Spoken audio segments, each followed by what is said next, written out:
Long before compressed gas canisters and ultralight burners, people cooked entire meals for families, crews and armies using less fuel than most modern campers burn making coffee.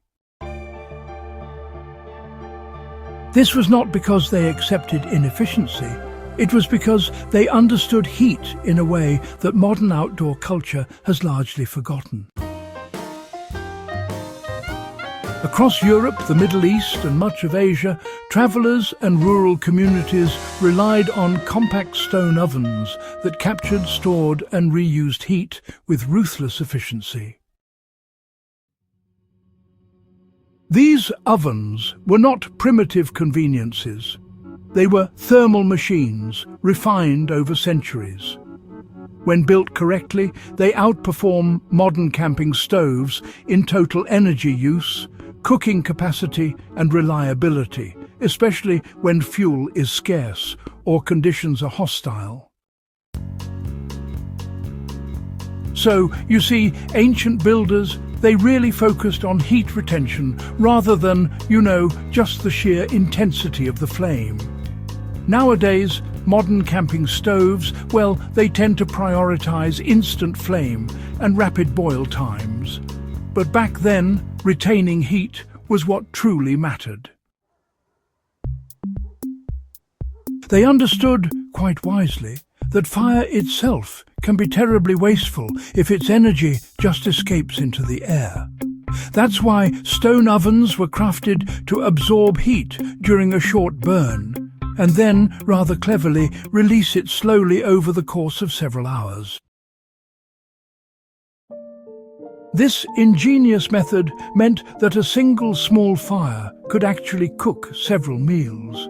And interestingly, archaeological remains from Roman marching camps, medieval villages and nomadic hearth sites all reveal the same principle, repeated time and again, though with local variations, of course.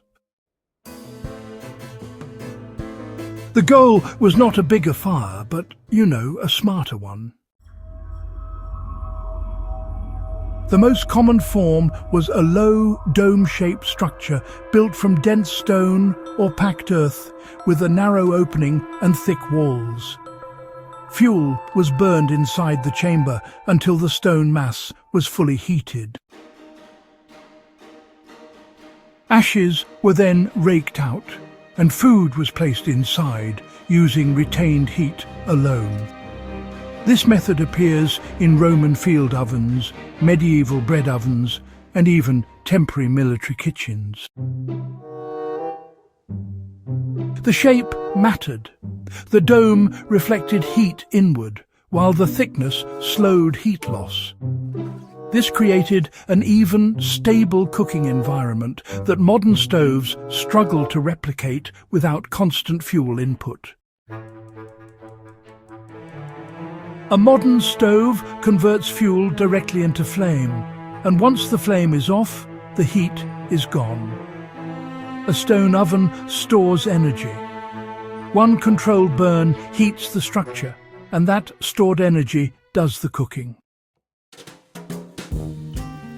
In practical terms, a small bundle of sticks can bake bread, roast meat, and simmer stew sequentially. Modern stoves require fuel for every step.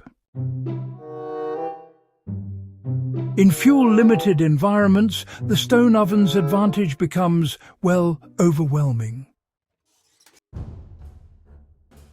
Contrary to popular belief, stone ovens were not always permanent. Roman legions, built temporary ovens using stacked stone and clay during long campaigns.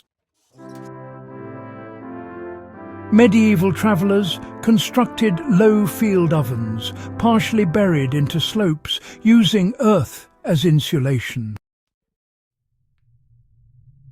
After use, these ovens were abandoned or collapsed. The design required no metal, no moving parts, and no specialized tools.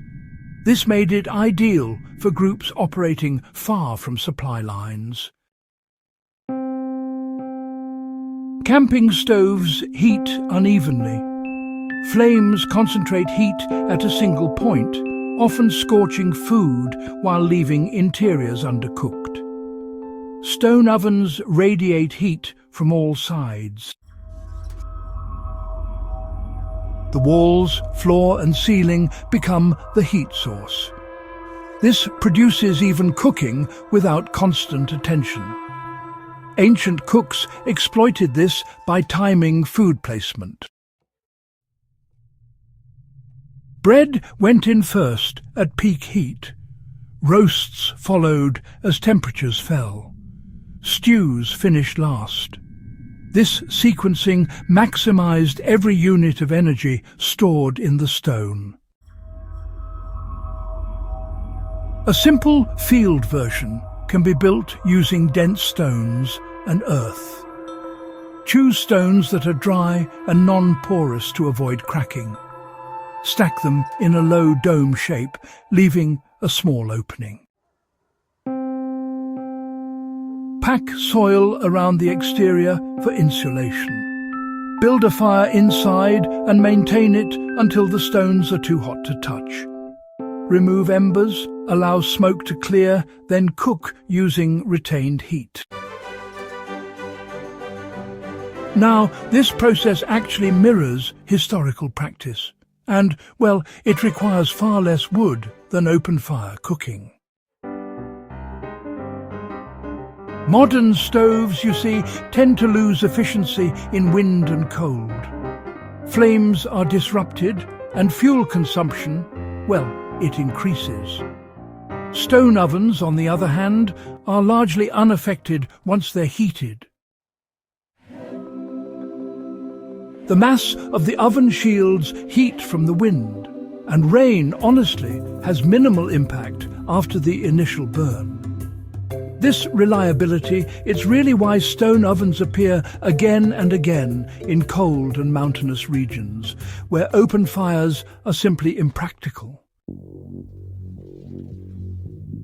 Industrialization, you know, shifted cooking towards speed and convenience. Portable stoves promised instant results and fit modern lifestyles. The stone oven requires planning, patience, and, well, an understanding of thermal behavior. As outdoor recreation replaced subsistence travel, those skills became less common. Yet the physics never changed. The oven still works exactly as it always has. For historians, the stone oven explains how ancient societies fed large groups efficiently with limited resources. And for survivalists, it offers a method that works without manufactured fuel or fragile equipment. You know, it teaches us that efficiency isn't really about intensity, but rather about control. The ancient stone oven, well, it's not a relic of comfort. It's a relic of necessity, shaped, really, by people who simply could not afford waste. If you value technologies that have truly earned their place through endurance, rather than, say, clever marketing, then this is exactly the kind of knowledge worth preserving.